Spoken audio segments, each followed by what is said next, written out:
So helix, right? This is the helix, right? And then this inside is called anti-helix.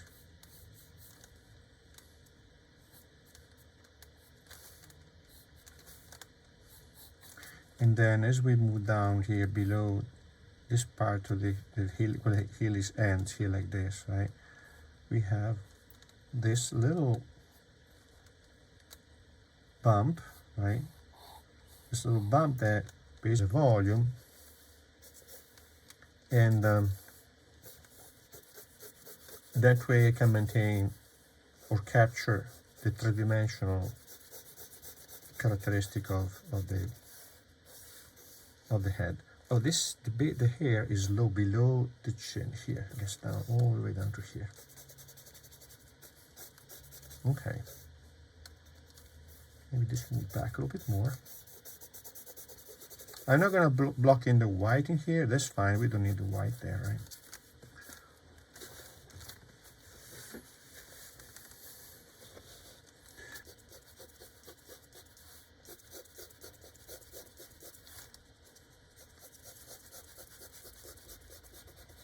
Because then we can also use the background to chisel and sculpt the face, right? I'm still using the B because I don't want too much charcoal. Charcoal is too soft floating around. So this is just to mark where the value is going to be, define the pattern of shadow mask, light mask, without creating too much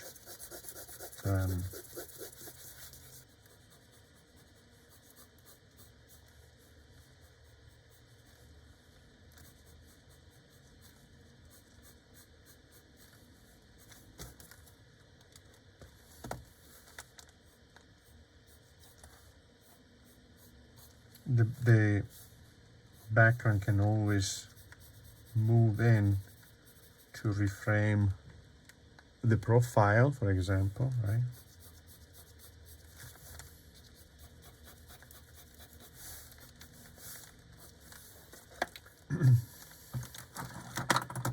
And then let me block in this, and then I'm thinking we can start also with the white now. We have basically just 2 or 3 values, right? Not much, but we start seeing already a certain three-dimensionality. Wait.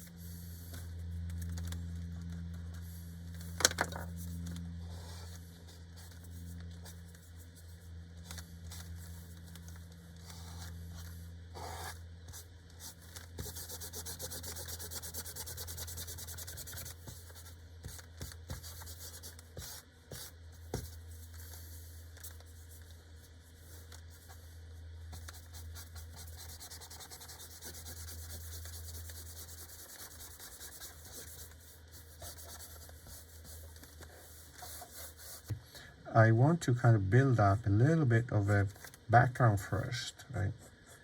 And then little by little, I add value until I find where the exact location of the highest highlight is, which is going to be only in a little spot, right? So here, all of this is lighter than the paper, okay? So first, before I get too excited about that super highlight, I'm just gonna go eat my broccoli here, right? And then and then get the base of the white here, right? You see how this tip in here, right, is lighter here like this, right? And maybe here it's a little bit lighter. And then add in a few spots a little bit more white, but I don't want to do it when I want to finish it. I want to wait to push the highlights at the maximum value, the highest value, once I have created a base of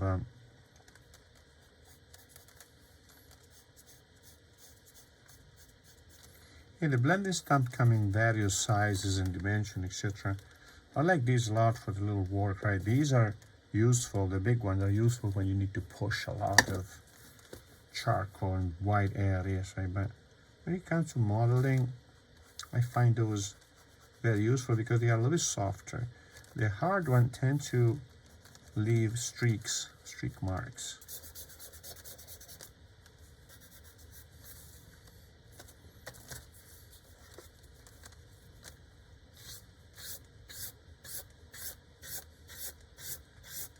Another thing you could do, you see that the reflection of the hair is not white really.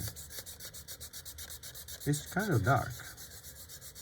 So it's darker than the value of the paper. The ruins of Benedict Com that used to be there in the Middle Ages, because Benedictines are the first order, right? One of the first orders, so very old. So you see, and then up there is this plaque that cites the passage in the Divine Comedy when what he was saying about that place, right? So that was interesting. It will be very interesting too. Yeah, I would love to do that. I'm taking. Can interpret this and push it and put white instead and make it much brighter, but that is a decision that or something that I would do later after you have practiced and master this, because this gives you is an exercise to learn how to, like the graphite, it tends to stay there, right? It tends to stay there. So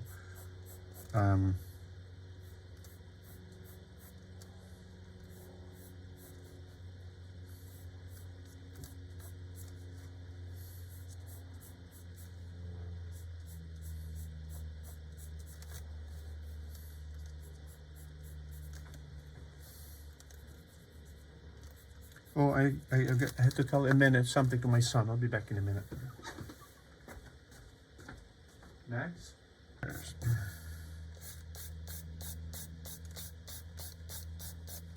But we don't need to tell a story about every single hair, right?